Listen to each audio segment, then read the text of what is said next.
September 22ರಿಂದ October 2ರವರೆಗೆ ಸಿದ್ದಾಪುರದ Shankara ಮಠದಲ್ಲಿ ಶರನ್ನವರಾತ್ರಿ ಉತ್ಸವವನ್ನು ವಿಜೃಂಭಣೆಯಿಂದ ನಡೆಸಲು ತೀರ್ಮಾನಿಸಲಾಗಿದೆ. ಭಕ್ತರು ಹೆಚ್ಚಿನ ಸಂಖ್ಯೆಯಲ್ಲಿ ಆಗಮಿಸಿ ಧಾರ್ಮಿಕ ಸಾಂಸ್ಕೃತಿಕ ಕಾರ್ಯಕ್ರಮದಲ್ಲಿ ಭಾಗವಹಿಸಿ ಯಶಸ್ವಿಗೊಳಿಸುವಂತೆ ಶಂಕರ ಮಠದ ಧರ್ಮಾಧಿಕಾರಿ ವಿಜಯ ಹೆಗಡೆ ದೊಡ್ಡಮನಿ ಅವರು ತಿಳಿಸಿದರು. ಹಾಗೆ ಭುವನಗಿರಿ ಭುವನೇಶ್ವರಿ ದೇವಾಲಯದ ಆಡಳಿತ ಮಂಡಳಿ ಅಧ್ಯಕ್ಷ ಶ್ರೀಕಾಂತ್ ಹೆಗಡೆ ಸುದ್ದಿಗೋಷ್ಠಿಯಲ್ಲಿ ಮಾತನಾಡಿ, ಸೆಪ್ಟೆಂಬರ್ 22ರಿಂದ ಅಕ್ಟೋಬರ್ 2ರವರೆಗೆ ಭುವನೇಶ್ವರಿ ದೇವಾಲಯದಲ್ಲಿ ಧಾರ್ಮಿಕ ಕಾರ್ಯಕ್ರಮ, ಸಾಂಸ್ಕೃತಿಕ ಕಾರ್ಯಕ್ರಮ ಹಾಗೂ ಭಜನೆ, ಸಂಗೀತ ಮುಂತಾದ ಕಾರ್ಯಕ್ರಮಗಳು ಜರುಗಲಿವೆ. ಭಕ್ತರು ಹೆಚ್ಚಿನ ಸಂಖ್ಯೆಯಲ್ಲಿ ಆಗಮಿಸಿ ಯಶಸ್ವಿಗೊಳಿಸುವಂತೆ ಮನವಿ ಮಾಡಿದರು.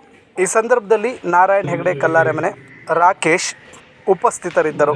ಇದು ಸುದ್ದಿ ಪ್ರತಿನಿಧಿ ಯೂಟ್ಯೂಬ್ ಚಾನಲ್. ನಾನು ದಿವಾಕರ್ ನಾಯ್ಕ ಸಂಕಟ. ನೀವು ನಮ್ಮ ಚಾನಲನ್ನು ಮೊದಲ ಬಾರಿಗೆ ನೋಡ್ತಾ ಇದ್ದರೆ ದಯವಿಟ್ಟು ಸಬ್ಸ್ಕ್ರೈಬ್ ಮಾಡ್ಕೊಳ್ಳಿ, ಲೈಕ್ ಮಾಡಿ, ಶೇರ್ ಮಾಡಿ, ಕಮೆಂಟ್ ಮಾಡಿ. ಸ್ಥಳೀಯ ನಿರಂತರ ಸುದ್ದಿಗಾಗಿ ನಮ್ಮ ಚಾನಲ್ ವೀಕ್ಷಿಸಿ. ಧನ್ಯವಾದಗಳು. ದಿನಾಂಕ 22ರಿಂದ 21ಕ್ಕೆ ಅಮ್ಮನವರಿಗೆ ಫಲಪಂಚಾಮೃತ ಅಭಿಷೇಕ, ಸರ್ವಾಲಂಕಾರ ಪೂಜೆ ಇರುತ್ತೆ. ನಂತರ 22ರಿಂದ ಆರಂಭಗೊಂಡು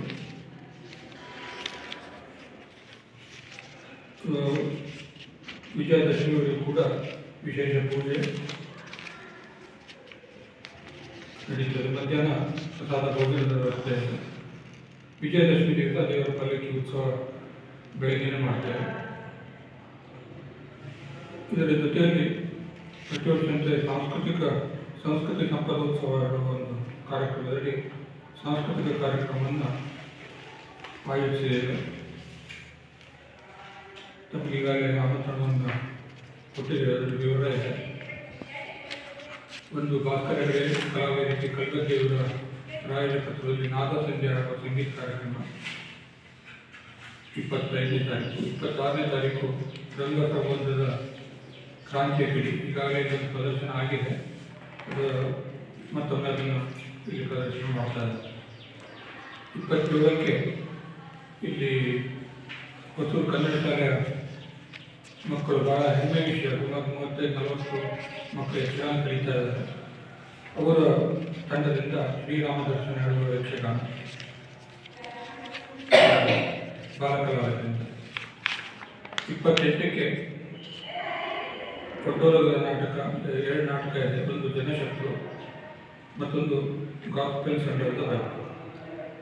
2 ಕಿರು ನಾಟಕ. ಅದು ಒಡ್ಡೋಲಗ ರಂಗ ಪರ್ಯಟನದವರು ಆಯೋಜನೆ ಮಾಡಿದ್ದಾರೆ. ನಂತರ ವಿಜಯದಶಮಿ ದಿವಸ ಪ್ರತಿ ವರ್ಷದಂತೆ ವಿಶೇಷ ಯಕ್ಷಗಾನ ಕಾರ್ಯಕ್ರಮ, ಆಯ್ದ ಕಲಾವಿದರ ಕೂಡುವಿಕೆಯಲ್ಲಿ ವೀರಮಣಿ ಕಾಳಗ ಯಕ್ಷಗಾನ ಕಾರ್ಯಕ್ರಮ ಇದೆ. ಇದಿಷ್ಟು ಕಾರ್ಯಕ್ರಮ ಹಾಕ್ಕೊಂಡಿದ್ದೇವೆ.